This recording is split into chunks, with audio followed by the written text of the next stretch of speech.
प्रणाम श्रोताओ, स्वागत है आपका देवशल्य फैक्ट्स में। तो आज हम जानेंगे वैश्यानाथ और एक वैश्या महानंदा की कहानी। जी हाँ, तो चलिए देखते हैं। एक प्रसिद्ध नंदी ग्राम में महानंदा नामक एक वैश्या रहती थी। वह शिवजी की भक्ति में सदैव संलग्न रहती थी। प्रतिदिन भस्म लगाती, आभूषणों के स्थान पर रुद्राक्ष पहनती तथा शिवजी के यश का वर्णन किया करती थी। उसके घर में एक बंदर तथा एक कुत्ता पले हुए थे। वह उन दोनों को भी रुद्राक्ष पहनाती थी। कुछ समय बीतने पर शिवजी उस वैश्या की सेवा से अत्यंत प्रसन्न हुए। तब वे उसकी परीक्षा लेने के निमित्त वैश्यानाथ का स्वरूप धारण करके मस्तक पर त्रिपुंड लगाकर आभूषणों के बदले रुद्राक्ष पहनकर जय शिव का उच्चारण करते हुए उस महानंदा नामक वैश्या के घर जा पहुंचे। महानंदा ने उन वैश्यानाथ रूपी शिवजी को अत्यंत सम्मान पूर्वक अपने घर में बैठाया। उसके बाद उसने शिवजी के हाथ में जड़ाऊ कंकड़ देखकर उन्हें प्राप्त करने की इच्छा से कहा कि तुम्हारे हाथ के कंकड़ स्त्रियों के पहनने योग्य हैं, तुम इन्हें मुझे दे दो। यह सुनकर वैश्यानाथ ने कहा, तुम हमें इन कंकड़ों का क्या मूल्य दोगी? महानंदा बोली, हमारे कुल में व्यभिचार को पाप नहीं माना जाता है, अपितु उसे कुल धर्म कहा गया है।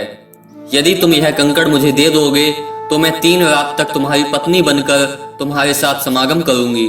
महानंदा की बात सुनकर वैश्यानाथ ने हंसते हुए कहा, हे महानंदा, हमें तुम्हारी यह बात स्वीकार है, तुम इस कंकड़ को ले लो।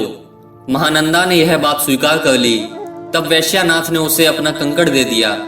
उसके बाद उन्होंने रत्न जड़ित सोने का शिवलिंग महानंदा को और देते हुए कहा कि हे महानंदा, अब तुम 3 दिन के लिए भी हमारी पत्नी हो चुकी हो। हम तुम्हें यह सोने का शिवलिंग देते हैं, तुम उनकी भली भांति रक्षा करना। यह सोने का शिवलिंग हमें प्राणों से भी अधिक प्रिय है।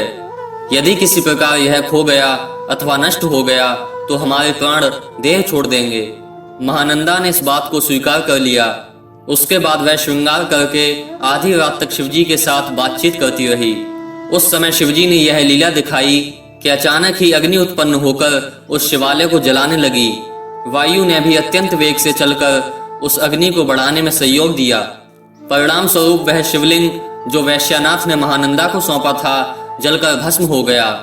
लेकिन एक बात का आश्चर्य रहा कि कुत्ता और बंदर जो कि शिवालय में बैठे हुए थे उस अग्नि की लपटों से किसी प्रकार जीवित बच गए। यह दृश्य देखकर वैश्यानाथ तथा महानंदा अत्यंत दुखी हुए।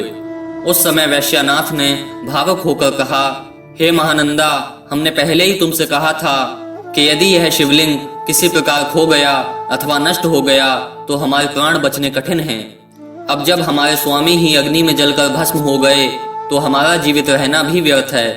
इस समय यदि ब्रह्मा और विष्णु जी भी हमें मना करेंगे तो भी हम अपने प्राण त्याग देंगे।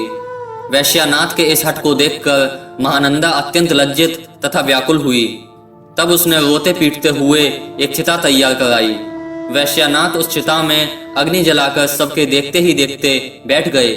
उस समय महानंदा ने सब लोगों को बुलाकर कहा, हे महानुभावों, मैं 3 दिन के लिए इस व्यक्ति की पत्नी बनी थी और मैंने इससे कंकड़ तथा शिवलिंग लेकर यह प्रतिज्ञा की थी कि 3 दिन तक मैं तुम्हें अपना पति समझूंगी। लेकिन आज दूसरे दिन ही मेरा पति अग्नि में जला जा रहा है, इसलिए मैं भी अपने धर्म को बनाए रखने के लिए इसके साथ सती होकर अपने प्राणों को त्याग दूंगी। आप लोग किसी प्रकार की चिंता न करें। उसने अपना सब धन ब्राह्मणों को दान कर दिया और शिवजी का स्मरण करके उस चिता की 3 परिक्रमा की। फिर जैसे ही उसने चाहा कि मैं चिता में प्रवेश कर जाऊं, उसी समय शिवजी अपने वास्तविक स्वरूप में प्रकट होकर उसके सम्मुख खड़े हो गए।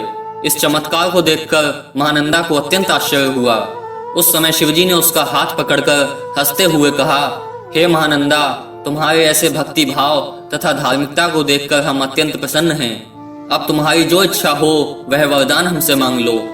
यह सुनकर महानंदा ने कहा, हे प्रभु, यदि आप मुझ पर प्रसन्न हैं तो कृपा करके मुझे अपने चरणों की भक्ति प्रदान कीजिए तथा मुझे कुल परिवार सहित मोक्ष प्रदान कीजिए, अपने लोक में स्थान दीजिए। महानंदा के ऐसे भक्तिपूर्ण वचनों को सुनकर शिवजी ने अपने गणों का स्मरण किया। वे उसी समय विमान लेकर आ पहुंचे। तब शिवजी ने महानंदा को उसके संपूर्ण परिवार सहित विमान पर बैठाया और बड़ी धूमधाम से उसे अपने लोक में भेज दिया। यदि आपको वीडियो पसंद आए तो कृपया लाइक कीजिए, शेयर कीजिए और सब्सक्राइब कीजिए। देवशल्य फैक्ट्स में आप ऐसे वीडियो देखते रहेंगे। धन्यवाद।